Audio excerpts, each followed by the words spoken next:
Um, Welcome to CPW. My name is Sarah Danziger. I'm the Education Program Manager here. And if this is your first time, you're joining us for our weekly Meet the Artist series, where we welcome local and visiting artists to come and share more about their work. So I hope that you find this pleasurable and come back every week, because we're here every week. Meet the Artist is made possible by a generous grant from the Arnold and Augusta Newman Foundation. Allows us to open our doors to you in the evening and host this for free and give you some coffee. You'll see some behind me, some of our upcoming events. We're going to be screening Steve McQueen's Hunger in collaboration with the Kingston Film Foundation on October 7th. I hope you'll join us for that. It's free. You can see some of our upcoming artist talks as well. Tonight, though, we're here to celebrate the culmination of a almost 6-month-long series, Feast. And we're joined by this week's curator, Linda Weintraub. Linda is a curator, educator, artist, and author exploring avant-garde environmental art. Weintraub's books include What's Next? Eco-Materialism and Contemporary Art, To Life, Eco-Art in Pursuit of a Sustainable Planet, AVANT-GUARDIANS, Textlets in Art and Ecology, as well as In the Making, Creative Options for Contemporary Artists, and lastly, Art on the Edge and Over, Searching for Art's Meaning in Contemporary Society. Weintraub was director at the Edith C. Blum Art Institute at Bard College. Recent curatorial projects include Composed to Decompose and Welcome to My Woods.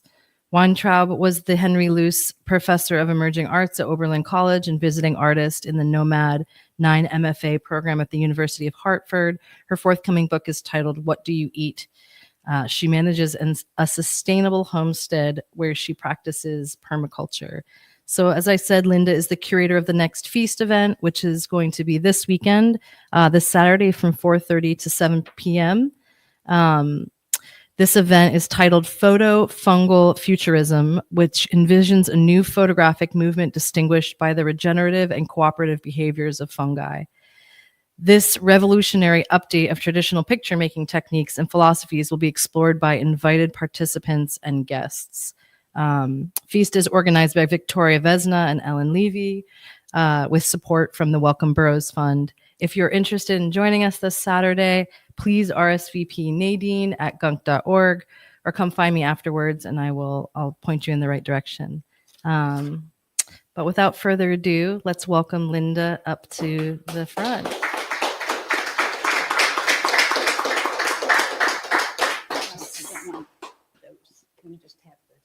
There you go. Thank you. Hi. So preparing for this was kind of fun because I haven't spoken about myself very often, and I thought of different organizing schemes that I might offer you, and finally rejected a really interesting one that I'm so sorry I'm not presenting is all the times I've gotten into trouble. And there have been numerous occasions for that. One of them from a 4th grader who's now all grown up, having to do with an exhibition that I organized and was very proud of at Bard College. It was at the height of the feminist revolution, and everybody was discussing the true nature of being a woman. And I said, hey, I want to take a look at where our image of the ideal male that they are rebelling against might have originated. So I was able to gather together an entire collection of depictions of Heracles and Hercules that were created in ancient times. And we had a very active school program. The students came to visit, and all hell broke loose when the kids got home and explained what they had done that, because how dare I show naked men to children?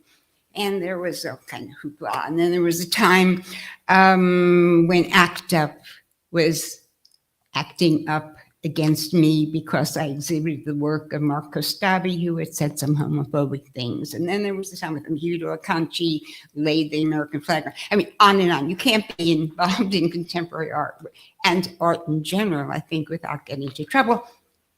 That's not what we're going to do.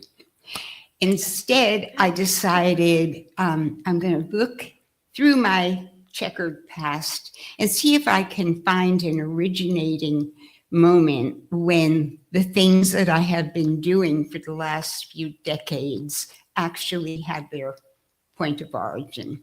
And I did think of a exchange that I had that was truly life transforming and has been resonating with me ever since. And so, I don't know, I guess if you all think about your own life transforming moments, they might not relate to what I'm about to tell you, because there was no drama and there was no terrible, extreme emotional thing that made me question the very nature of existence. It was so innocuous and it resonated so deeply to this day. It has to do with the conversation on a telephone with an artist whose acquaintance I had recently made. And I was telling him that my husband and I had just purchased a piece of land and we were getting ready to construct our home on it.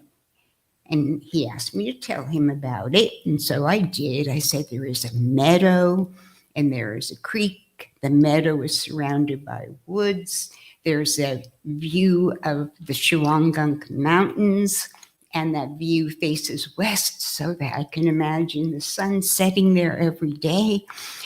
And I took a deep breath, I remember to this day, and I said, it's so beautiful. And what I got on the phone was silence. This really tense silence. I just was preparing myself like something was coming and I didn't know what, but the silence went on and on and on. And finally he said 3 words, common little words that have changed my life forever. So I had said, it's so beautiful. And he said, is that all? I hung up the phone feeling like my world was just shaking because I had never asked anything from land other than it be appealing. The way I had described it to him was as if I was standing on the high point on the land looking out, surveying everything, and I was perfectly satisfied with the visual impression that was greeting me. So I began walking my land.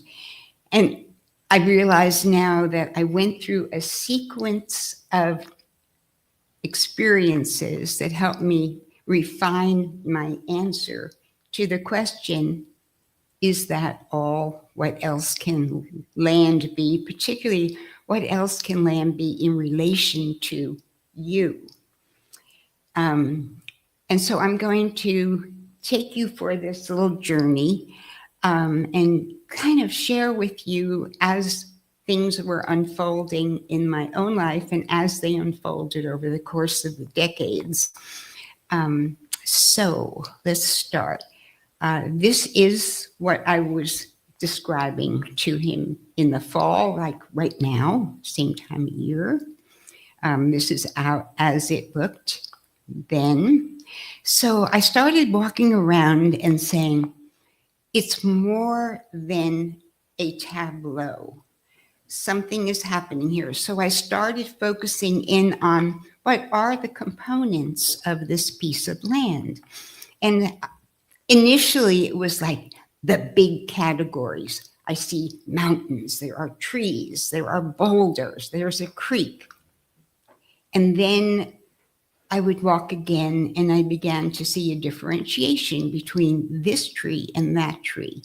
And I could begin to anticipate where the water was going to ripple because I saw where the boulder was on the bank and how it was flowing. And so little by little by little, I became more acquainted with it. And what I was realizing retrospectively is that my panorama view was getting more and more detailed, more and more refined, more and more delicate. So that was phase one. Phase two, gradually it occurred to me, maybe there's more here than something to enjoy by looking at it. Could there be something of use value here? So I began to think about everything on my land in terms of what it might contribute to my life and my family's. So we began to forage because we found that there were things to eat there, and mushrooms. There was wood galore. We had woods, forest surrounding us. That certainly is a resource. It was a joyful day when I discovered that some of my trees were maple trees and that they were very healthy and that you could tap these things and get the sap for maple syrup.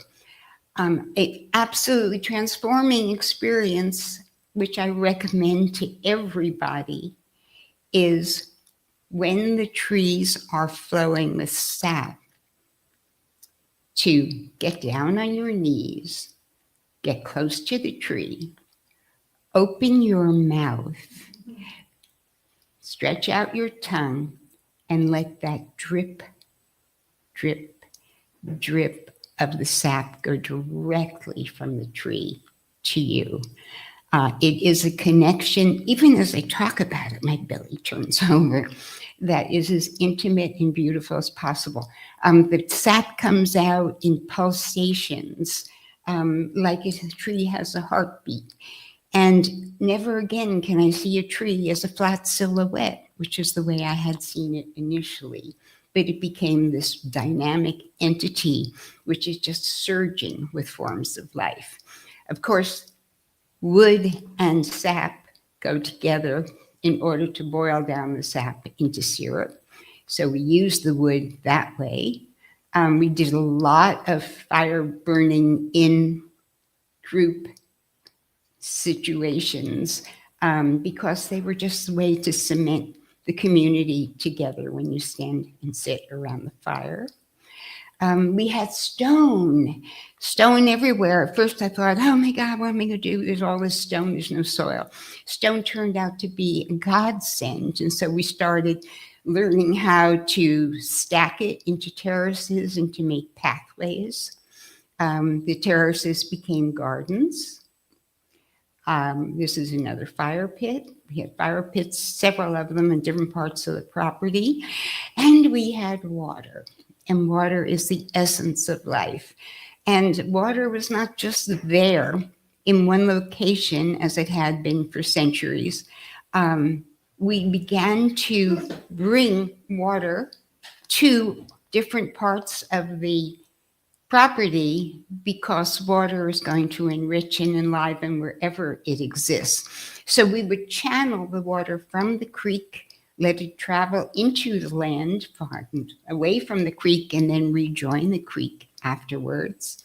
And a huge project that was amazing was building terraces in the creek as a signal of going from admiring the natural situation we had acquired to foraging, just taking material from it, to the revelation that I've savored ever since, and that is I started asking myself, instead of just using what's around me as a resource, what could we as humans contribute to the vitality and the health of this piece of land?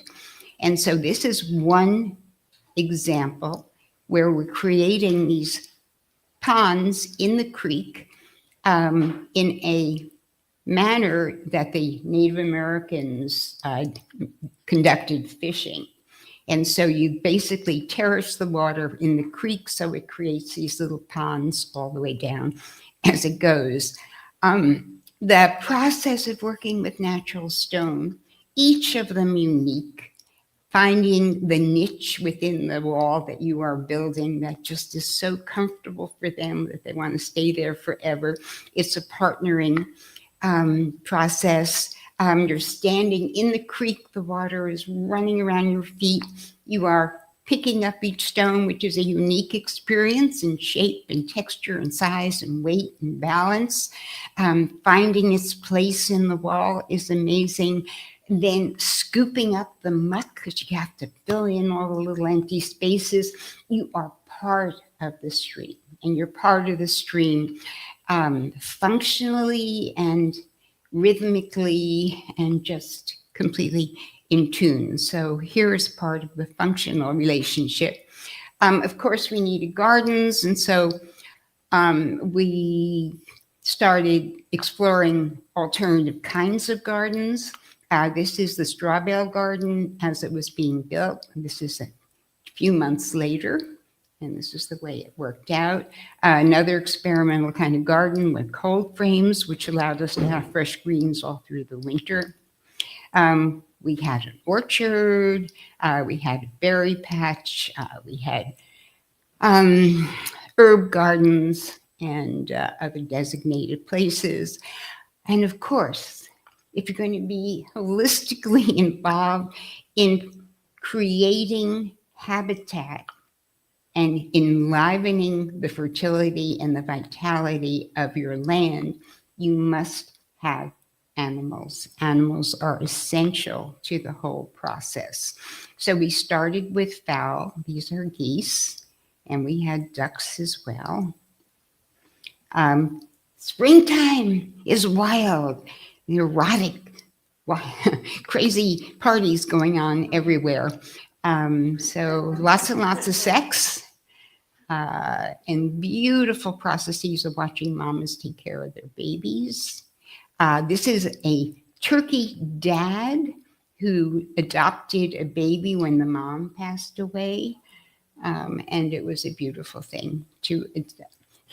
He took on the characteristics of a female to take care of that baby. It was wondrous. So rather than strutting around with his great big chest and making gobble sounds, he became compliant and so attentive to that baby. It was beautiful. We always had roosters because we always wanted fertile eggs. And bees are another thing. Every time over the years when we added a different life form, we felt the entire property was enriched. It was not segmented at all. So clearly, once the bees came, they were pollinating and everything benefited from their presence too. And yes, we had some mammals, and always on a very small scale. Never had more than 2 lambs at a time. Always had a pig. And there was this kind of magical thing going on between animals who weren't supposed to like each other. But everybody just seemed to get along, even the pig and the lambs. One of the things as in a creative exploration had to do with fencing. When you have animals, fencing becomes a really important component of your planning and your infrastructure. This crazy looking thing is carefully designed to keep the pig in, whereas this very delicate kind of fencing is just as carefully designed to keep the coyotes out. And so every kind of animal suggested a different kind of barricade, and the process of finding the natural materials to construct what we needed to construct, it was all part of the integral experience that we were doing. Animal shelters were as important. Also, this is a pheasant house. People gathering was also important. This was a big project. We had the property was untouched for hundreds of years, except for one area that was like a big hollow. So we decided to make it into an amphitheater. And we had all kinds of performances there.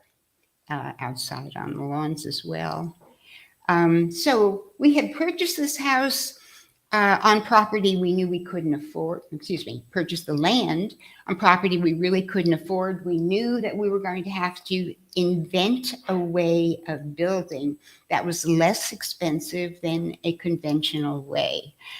So at this point, my husband and I had already designed and built 6 other homes, each one honoring a particular point in our family life. I had the toddler house and the preschool house and the teenage house. So we were ready for the next one. And so after a lot of research and soul searching and considerations, this is the house that we put up. It is our mandate for ourselves. Seemed impossible to comply with, but here we are. We need something that was inexpensive, that was ecologically secure, and really respected the nature of the land. And, you know, we didn't want to have a lot of maintenance. And so we decided to try an industrial metal prefab building that at this point had never been used as a residence before. This is the other view. Here's another example of bringing stone and water to our living area. The inside looked like this. Lots and lots of elements from the outside, inside. What you see in the lower part is an indoor fish pond, because we want to work with scales and feathers and fur and every form of life possible and bring them all together. This is foraged material too for the wainscoting. Here's the fish pond inside. Inside, we also had group gatherings. And of course, got a lot of food when you're growing it, and it's going to be a long, cold winter. So I started preserving the food. And then I kind of thought, well, I wonder if this could be an artwork as well. So I have exhibited this work in a couple of places. Yes, we were eating what we were growing. This is a pheasant meal. This is preparing the lamb. This is a really important part of our practice in terms of acknowledging that if you're part of the living ecosystem, in order to stay alive, you are going to be consuming life. And once our relationship with our animals and our land and our plants and our trees became reciprocal, then this became a way of celebrating that connection.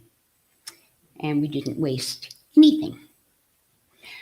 So you get it. So I put these 4 things down just to remind myself as well where I started observing the landscape as a beautiful object that could be framed and made static, to a living, engaging life practice that so expanded my definition, not only of self, not only of being human, but of being alive. So no longer was the interaction with the ecosystem exclusively visual. It was absolutely functional, dynamic, and interactive. Aesthetics no longer determined the nature of the interaction. There were so many other factors involved in how we interacted with all these elements. We did not consider landscape as framed and rendered. It was all inclusive. It was total. It was engaging. There was no way to confine it. And certainly, as an artwork, the considerations of landscape only had to be, this is a human expression offered to a human audience. And now my audience was no longer just human. My interactors were not human. I wasn't just human. So there was a complete change in values because my friend said, is that all? And I'm still on the quest to find out more ways to explore that whole mindset. So I'm also an artist. I'm also a writer. I'm also a curator. What do you do now? I mean, my goal became finding ways of sharing this rich life experience with students in particular, adults, artists, whoever was willing, because I didn't see evidence of this even among the eco artists who I had begun to engage with. So I call it an exotic journey into a commonplace, because I was going places that were so ordinary, right under our feet, available to everybody, relishing the beauty of pine cones and acorns and moss and ferns and feathers and leaves. But they were being ignored. And to nudge them into the experience of the common person was going to be like taking them on a journey into the exotic realms. So one of the first things, as I was developing this deep rapport with my land, was I want to share this in a way that helps teachers present it to their students. I mean, one of the things I was so conscious of is that when you work in this way, there is no way of isolating any component and seeing how it could be reflective of the true nature of the interactions that are going on in the ecosystem. So it was all inclusive, just like ecology. I mean, it's the biotic and the abiotic components of the environment. It's living and it's non-living. It is large and it is small, down to microscopic. And you think of all the ologies, every ology is involved here. Zoology and ichthyology and entomology and ornithology, and every ology. So what do you do in the classroom? How do you present this concept of holism to a group of students, make it manageable for them? And I had this crazy idea that because I had had this privileged experience, maybe I could be a kind of emissary and offer it to others to adopt and adapt in their own way. So, heck, how do you write a textbook? A textbook is rigid, it's got a table of contents, it's all bound up in one side. It does not, in its very form, reflect the open dynamic interactions that are going on. So I did my very best to integrate that new worldview into a textbook form. So the book is in the back. I welcome you to come see it. It occurred to me that one of the problems was most books have one table of contents, and that means it imposes on the reader a particular way of organizing the material. So my book has 4 tables of contents, and I show them it's always a double spread. And I want people to see that even when I identify a category, that category is shared by others to some degree. And the way that we are actually functioning in the world is multiple, it's entangled, it's complicated, just like the ecosystem itself. And so you could access the particular chapters that were arranged by artists according to many different systems of thought. And then when you went to the chapter, like the chapter on Mel Chin, I identified all 4 organizing schemes and highlighted those that were relevant to that particular artist. So you got a snapshot of where that artist was and how that artist was contributing to this crazy bedlam thing called life and dynamics in an ecosystem. So the other challenge, I'm going to give you a bunch of challenges and how I came about resolving them. You know what? Could we have lights on for a minute or two? Okay, pedagogy. What the heck do you do in a classroom to reflect what is happening in the ecosystem. And I decided I was going to focus on material interactions, that when I began to consider the state of the environment, the problem, oh, I'm seeing old friends here, thank you for coming. The problem has been in the way we humans interact with these things and the way we categorize them in our minds. And I just wanted so much to have the students begin to be reflective about their own way of interacting with the material world. And so I said, I can't refer to everything. Everything is daunting, yeah. The only way I could think of representing everything was through a metaphor.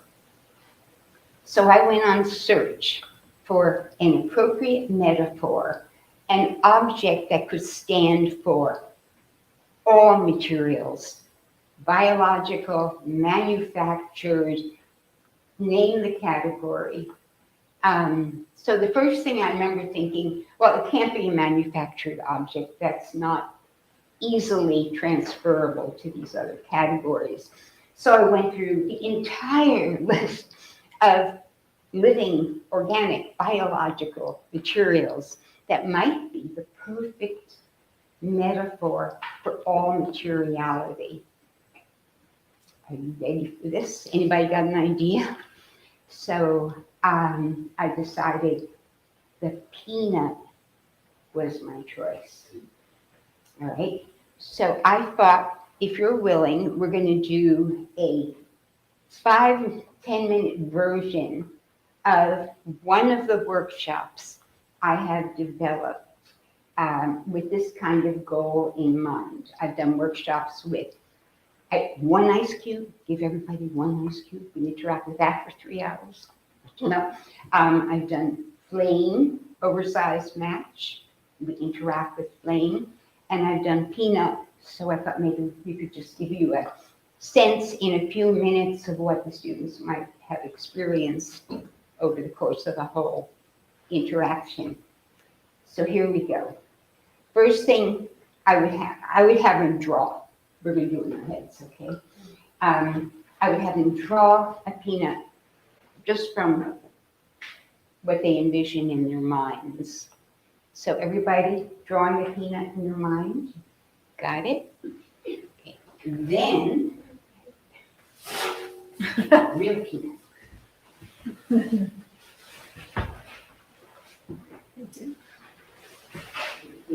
That's mine. Okay.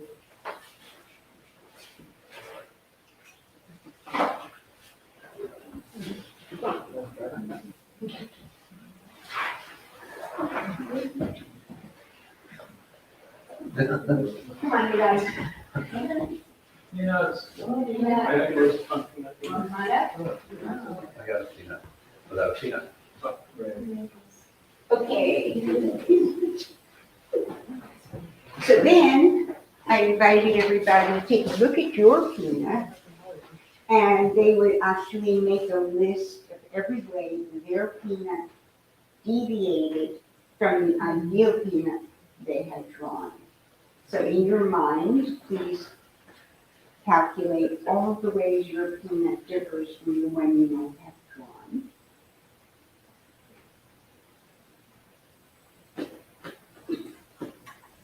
Okay.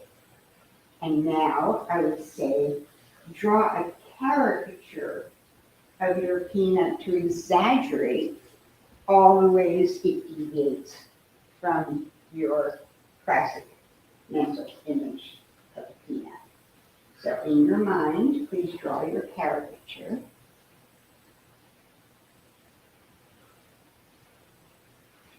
What I did next.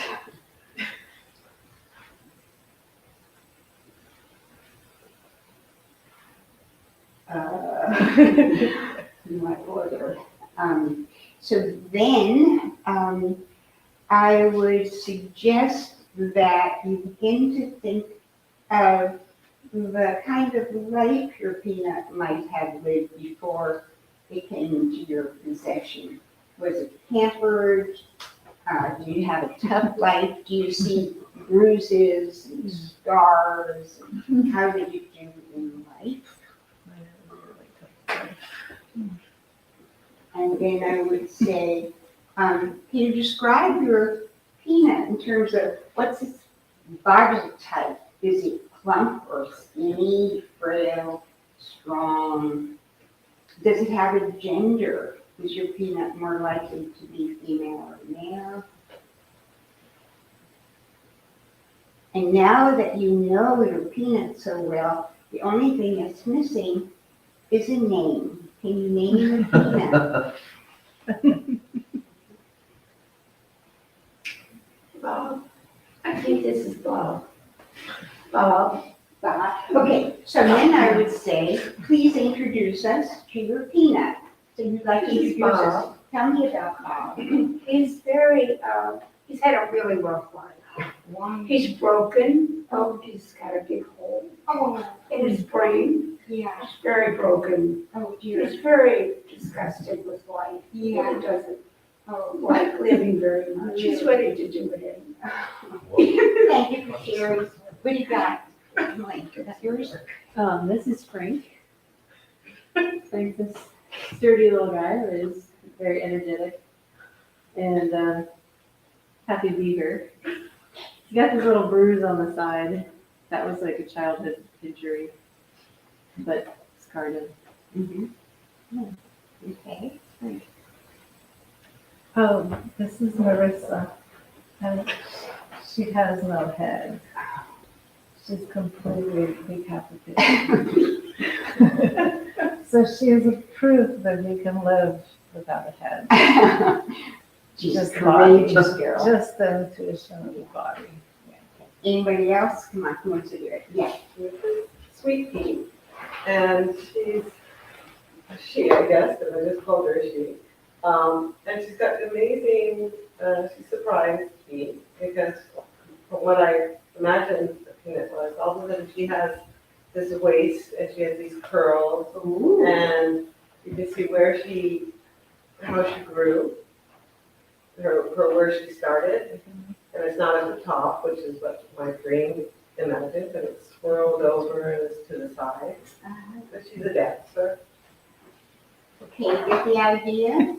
Okay, I'm gonna collect all. You're picking them out. We don't get to keep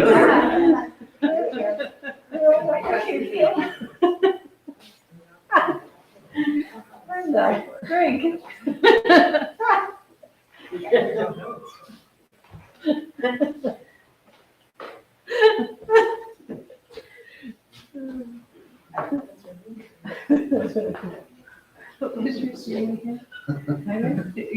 Their penis name, Marissa.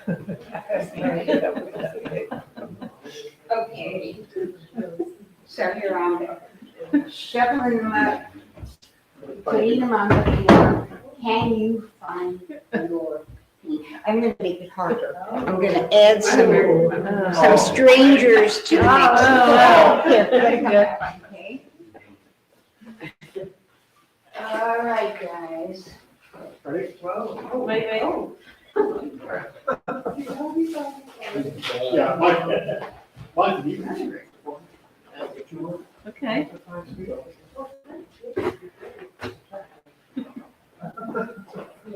Oh. Easy. I think I see Marissa right there. Marissa's glaring. Yep.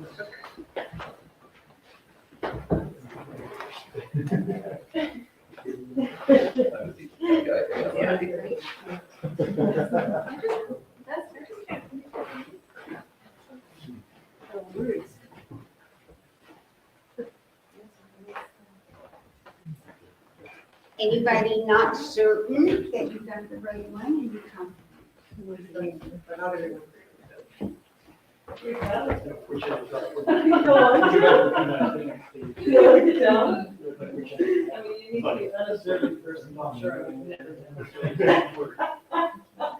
Squirrel.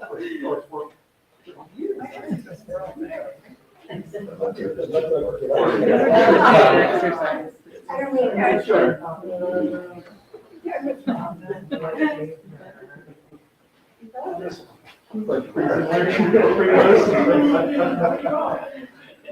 Okay, so the dramatic moment is about to happen. I would then say, okay, you can either trade in your peanut if you think you can get a better one, help yourself, or eat it. So typically, when they've been dealing with the peanut for an hour, I don't know, oh my God, it's really quite interesting. They really got it. Okay, so why did I do this? Honest to God, it's not just a frog. I identified 7 archetypes of relationship between all of us humans and the material world. And this archetype was the archetype of a pet.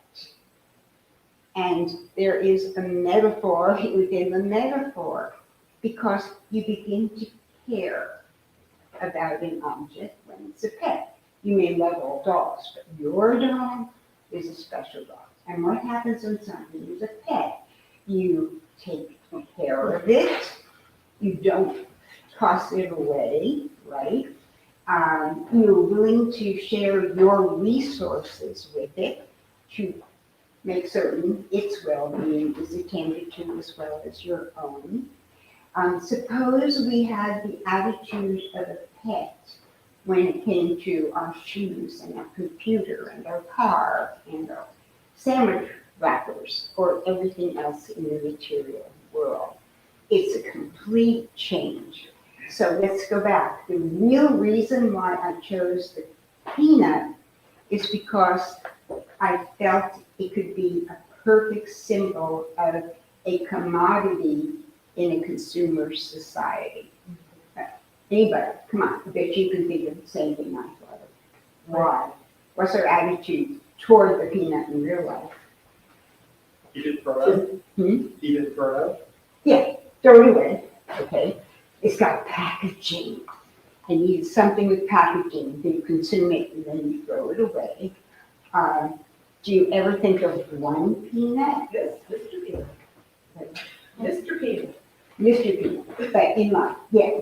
So, I mean, we consume them in quantity, mindlessly, without paying much attention to it. We don't get a whole lot of pleasure from it, but it's there. We like it because it's cheap and abundant. I mean, you go on and on and on in terms of the metaphor. So you go from it being a commodity that has no real value to being a pet that is precious. I think hopefully the students begin to think that those attitudes are transferable to every material object they have. So the other archetypes, can remember them. Worship, it's so sacred, you don't touch, you don't interact. A specimen that you examine in an objective way. Have on with your others. Okay, 7 of them all together. And the peanut worked for everyone. It was quite amazing. The other thing about the pet, before we go on, is what do you do when the pet dies? And it's a real interesting exercise in thinking about the carelessness with which we dispose of things when we no longer have use of them. And when you care about something, you don't toss it. You pay attention to it and attend to it, just like you would your real pet.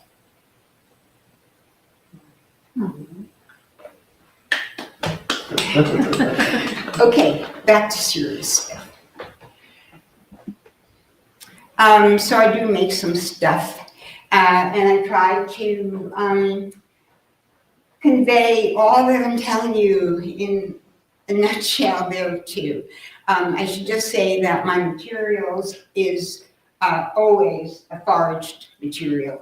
And these are just my buckets and buckets of things that I take from the fields and the woods that I surround myself with. I charged myself with a challenge, and that was, how many different systems and types of organic material can I combine into one object to represent the fact that you can't separate the mushrooms from the trees, from the moss, from the feathers, from the seeds. So I have done a lot of these. They are brooches, and I will only give them away. I don't want them to be thought of as an object. And I give them away in exchange for a promise that people will place it on their hearts, wear it. Because these energies, that the materials, Sorry, I'm just gonna fix something. the energies that are so healing and so enlivening that these materials emit, are something that most people just don't know about. Plastic doesn't do it. And so I was hoping that through a gift, they would have the experience of putting it on their hearts. So I just have a couple of these out of literally hundreds. And here's some. Oh, wow. Sometimes I work a little larger. I have this other, okay, so I've done a lot of dancing in the past, and I've done a lot of curating. And I think that's why I am so conscious of the power of the relationship between the person who is observing an artwork and the artwork. When you are standing up and observing something on the wall, you have a certain kind of authority that is not ingratiating. But I will work on the floor to bring your eyes down to the floor, your body down to the floor. When you are in this mode, you are humble and you are respectful. It is the kind of physical situation you experience in prayer. And my whole idea is, yeah, there are a bunch of old acorns here. Exactly during the convalescence, mushrooms, mostly. What else do I have here? Seeds. But if they're precious. And if I can help people consider them as that, then I will have done what I'm hoping in my art. So there are a bunch of these. Sometimes I work larger. I'll just close up.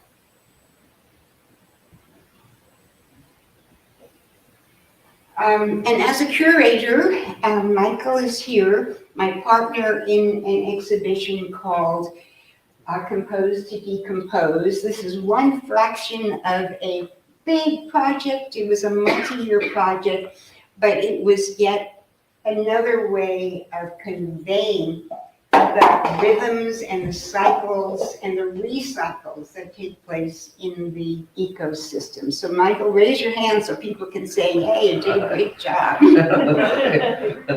Okay, so this is it from above. I'm just showing you a couple little pieces. Within this circle that said life, death, life, death, life, death, in bales of straw that were decomposing over the course of the time.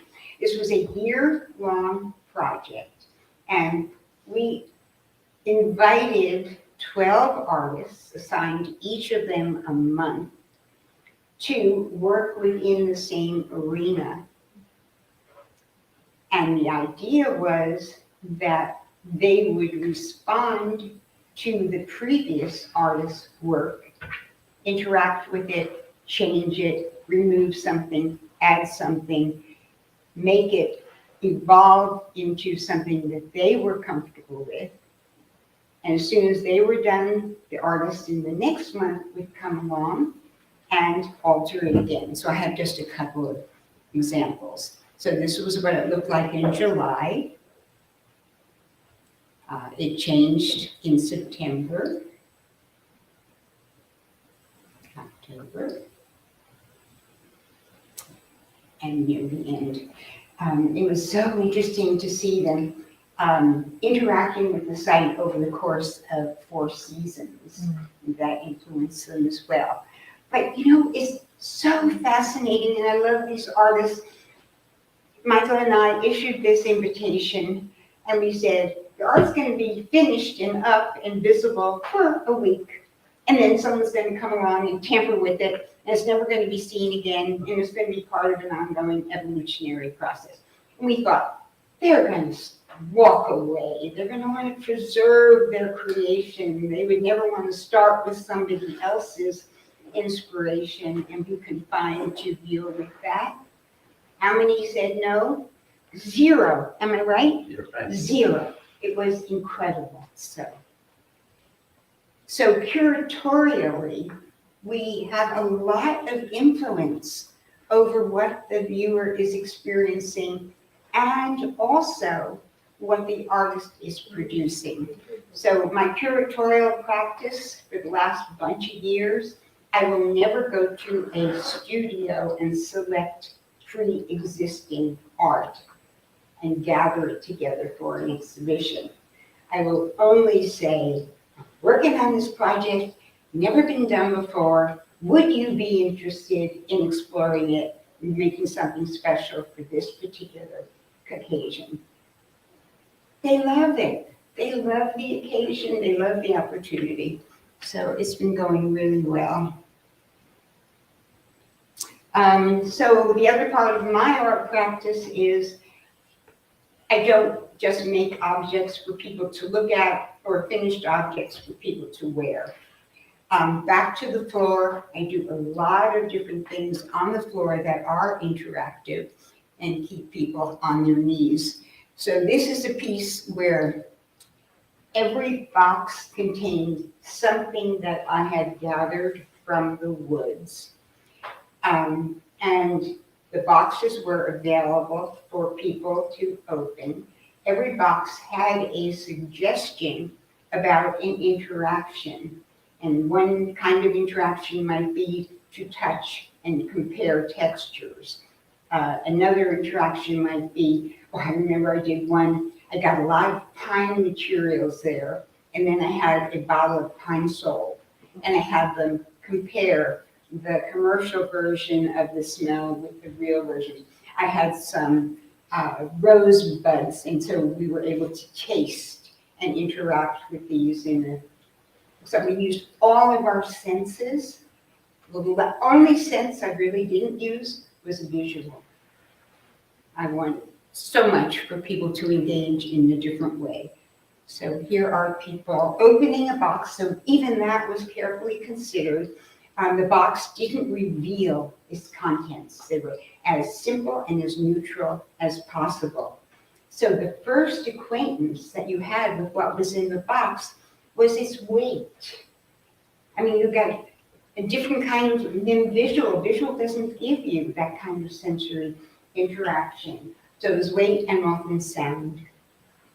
And look, they were so engaged. It was really, actually I did it with Victoria once, yeah. And all kinds of workshops.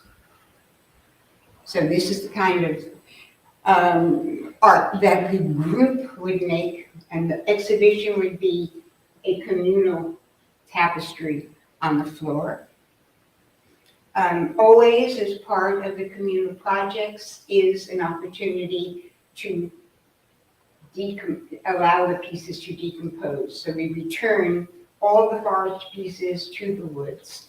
And that's a big lesson, especially for students. Give up the work, give it back to nature. And I had a fun time once where I decided humans are the foraged material, and we were going to make a composition according to the color of our hair. So I had everybody with black hair on one side, everybody with white hair on the other side, and then everybody in between. And there was this big hubbub in the room. Is my hair part or dying? Is it closer to yours? And everybody kind of arranged themselves so that we could take, and that was supposed to be first. Oops.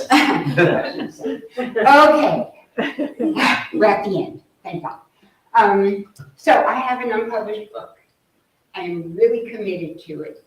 It's called Who Do You Eat? I hope that based on all that we have been saying, you might understand why I would use the word who and not what or it. The what and the it are so impersonal. They don't indicate anything about a relationship as opposed to a who. And the whole idea is to get us to begin to connect with everything around us. Certainly, eating is such an intimate act, and to have that impersonal is just denying ourselves such a soul-fulfilling opportunity. So it is a book that, this is a mock-up, just had to see how it was going to go, in which different animals in rhyme describe who they eat. Every poem is like 4 pages long because there was so much to say. It is factual, ecologically true. I've had it checked out. These are just the cover pages for the different, some of the different animals. I was really challenged to think of how humans would be represented in my Who Do You Eat book. This is a delicate situation, yeah. So this, oh, I should also say, I have given up on trying to convince an adult that this is a worthy experiment. Everyone was just so set in their own ways, but kids are still open. And from here on in, when I do my creative writing, I am going to be writing for children. If I can get their parents to read it to them, that is another challenge, but so be it. So what do you do about humans without grossing everybody out and having them run for the hills? So I did not want the children to think, oh, an alligator is going to come eat me alive. I didn't think that was really good. And I didn't want to suggest what humans should eat. That's none of my business, and that's not why I wrote this, and it's up to each individual. What I was interested in is a relationship between the food and the eater. Okay? So I decided, I want to show the human as the prey, not the predator, and the predator is the mosquito. So I did a whole poem on humans being sucked by mosquitoes. So thank you all for listening. I'm really happy to answer your objections or anything else you have to say. I'm really pleased that you came. So thank you.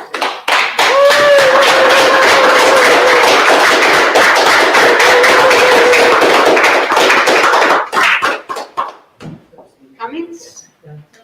What was the shocking moment? I just have a question. Do you go to schools?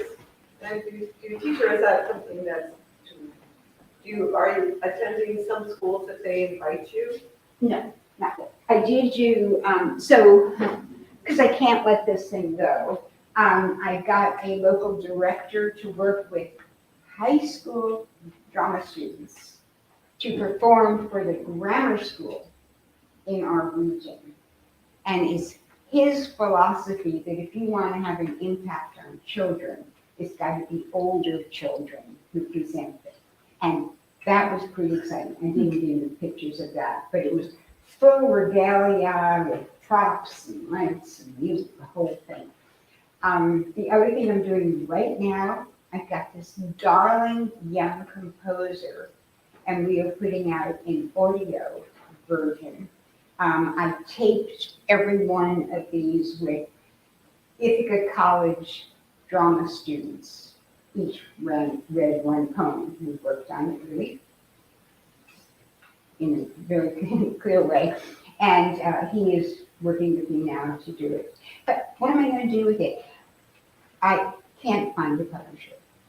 I mean, it's got, without the explanation, I can't give up the title. That's the whole thing. And without the explanation, the title is an immediate turn-off. So suggestions, welcome. Should I give up? You think there's anybody out there who will do this? Is it worthwhile? Of course it's worthwhile. It's really important. I just think it's the critical. most important. If we can I get over agree. that one, we're freestyling for Absolutely. everything else. Absolutely. Yeah.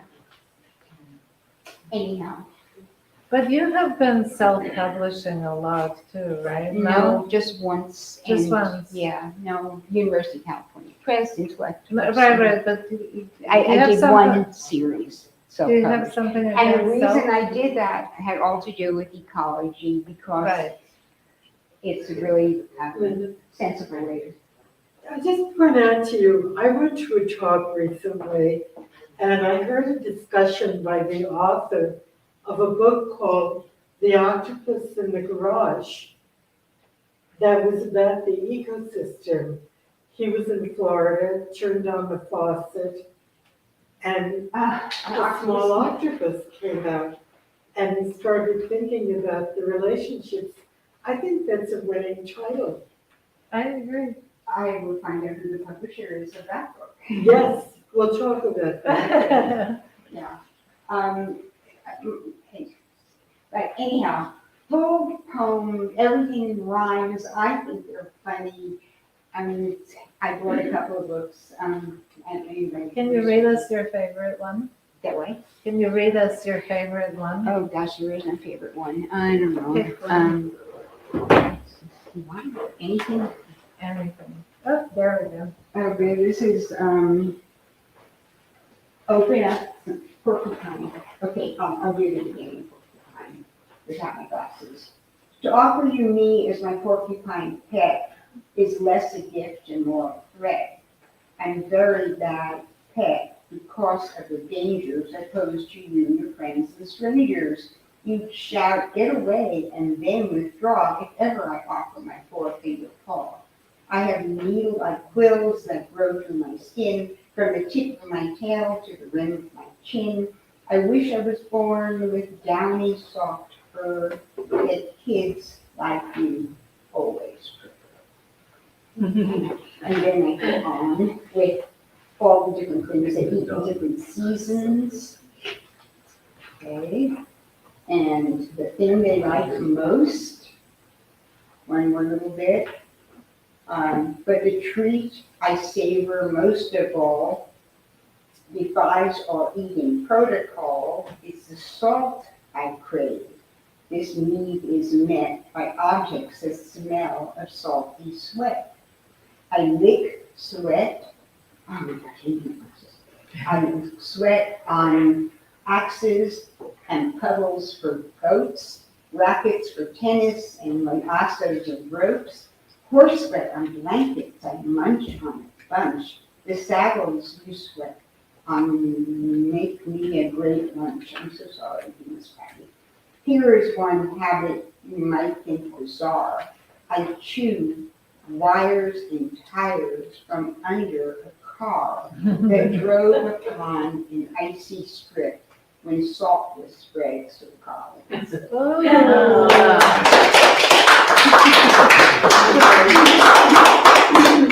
Talk a little more about what you mean when you say materialism. Like I'm thinking about the materials, because I find most materialistic objects offensive. And I'm thinking of them as pets.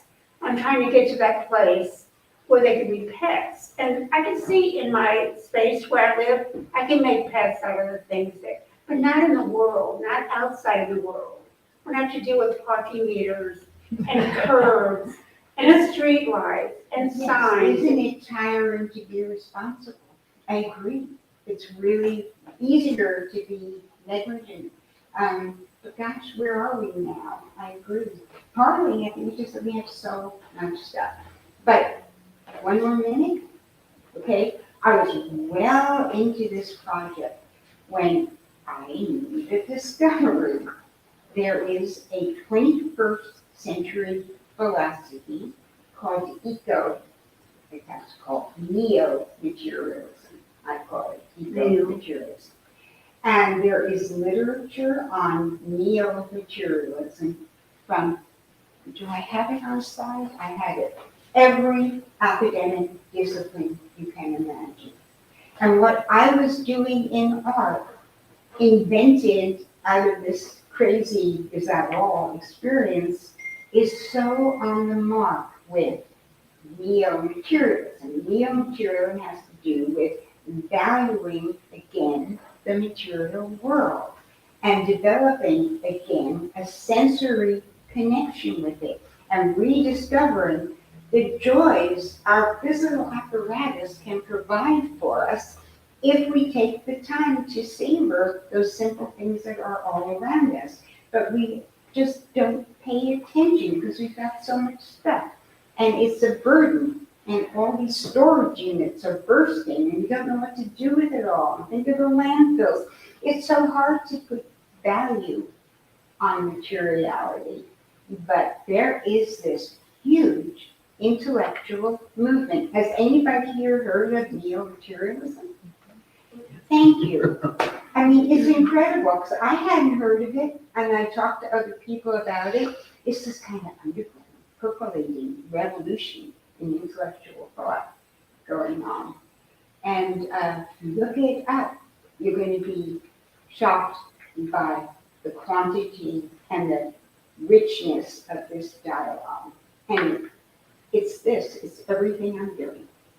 So it's a confirmation that this is timely and needed and lots of people are recognizing that. But thank you for the question because I wanted to tell you about neo-materialism. Very interesting, the idea of. So I wrote a whole book. Because it is an ism, you know. So if you, one of the books is a whole book on eco-materialism from an artist's point of view. Because that was the only discipline not shown. Archaeology, anthropology, and every other one was there. Nobody had done anything in art, so I tried. Do you think of yourself as a philosopher? Well, I'm really interested in the pursuit of meaning. And if that's what philosophy is, sure, it doesn't mean I'm a good philosopher, profound truths or anything. But yeah, I want meaning. And I tried to convey that in my writing. Yeah. Thank you.